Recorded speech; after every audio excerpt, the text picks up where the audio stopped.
What's up, guys? Welcome back to the channel for another DIY segment. Today we're going to be putting auxiliary input on a stock radio in 97X. I think they all had premium audio, but if you have a Bose system or a XM satellite receiver, that's really all that's required as far as being able to wire it into the factory. I ordered this cable kit right here on eBay.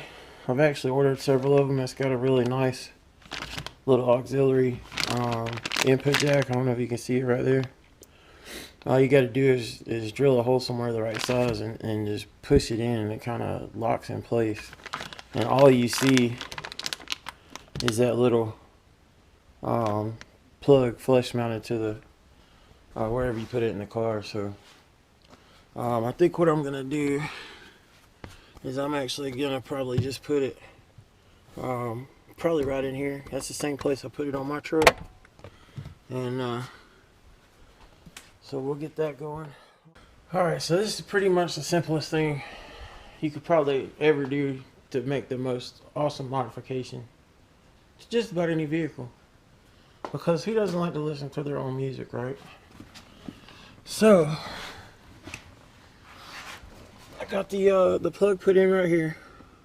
All you gotta do is drill a small hole, push it in.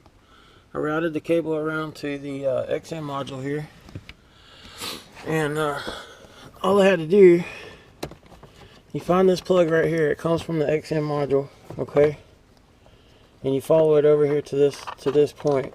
And I haven't cleaned this stuff up yet, but that adapter is right here. So I plug the auxiliary jack in here to the adapter, and I strip the end off of it.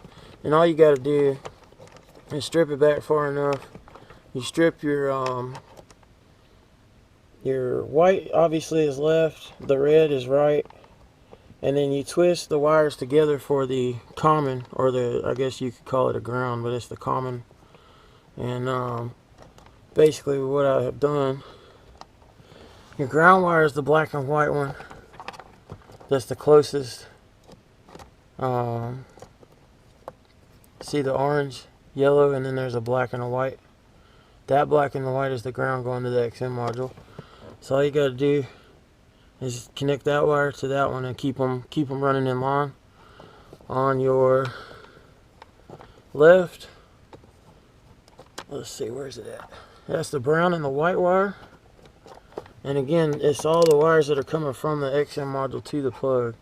So what I did is I just cut the brown wire loose completely from the XM module, and I've got my wire tied into it. See, going to the plug towards the radio. And then the red wire hooks up to the green and the white wire, which is your right signal. And once you get it all plugged in, plug this guy in, and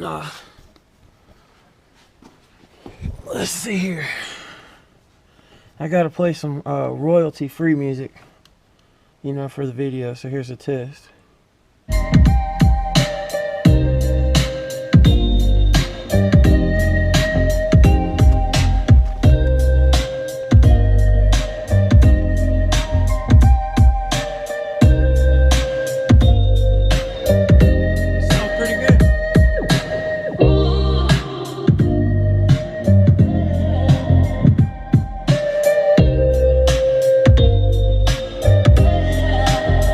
See, it's being controlled by my phone, so obviously it is auxiliary input running. So let's skip to another song and see what happens. Some more royalty-free music here. So, yep, she sounds pretty good. I'm happy with it. Honestly, if I had to do this again, this is the first time that I've done this on Saab, and it wouldn't really be much different at all on a Trailblazer SS or any of the Trailblazers on boys. All you really have to do, like I said, is just drop this passenger kick panel, find your XM module, get those wires I just showed you,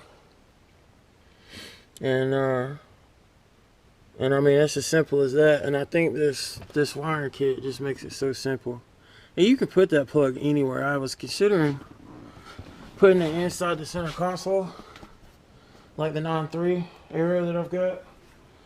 But the lids on the center console in these trucks are really fragile, and I don't want to really mess with it, needing to open it and close it too much. We don't really use it much because they break so easy. So I just went ahead and put it on the side of the console there. And I'll show you one other thing. It's obvious, but I just wanted to show you. It's, you know, you can take this cable out and that's all that's there. I mean, it's not in the way, it's not noticeable.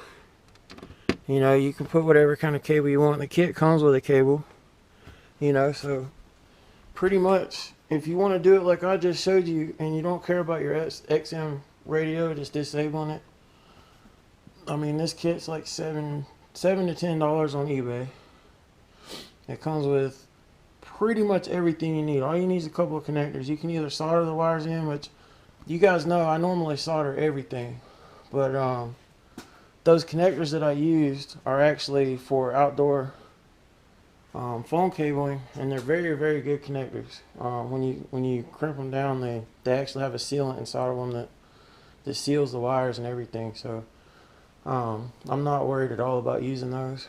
So but you can solder it, you know, however you prefer to connect wires. Just make sure it's a good connection, because you don't want buzzing or popping noises when you hit bumps or anything like that. So otherwise, I mean, that's pretty much it. If I had to do this over again, it honestly would probably take me, I'd say 15 minutes tops. I mean, I'm only in it probably, I don't know, probably about 30 minutes right now, so not that big a deal. But like I said, now that I've done it once, I mean, I could probably do it, I'd say easily in 15 minutes. So it's a easy project.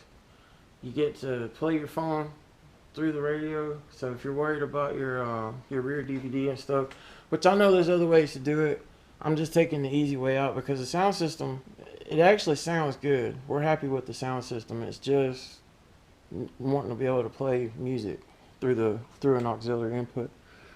But we got the rear DVD, you know, so it's nice to be able to have the sound in the back, you know, for the kids and all that stuff. And so that's just the way we decided to go with it. We don't use navigation or anything, you know, we're happy with it like it is right now. So anyway, I hope this was helpful.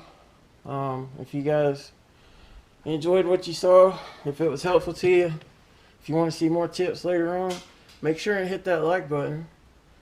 Make sure and hit the subscribe button and hit that notification bell. And every time I post a video, you'll know about it. We'll see you next time.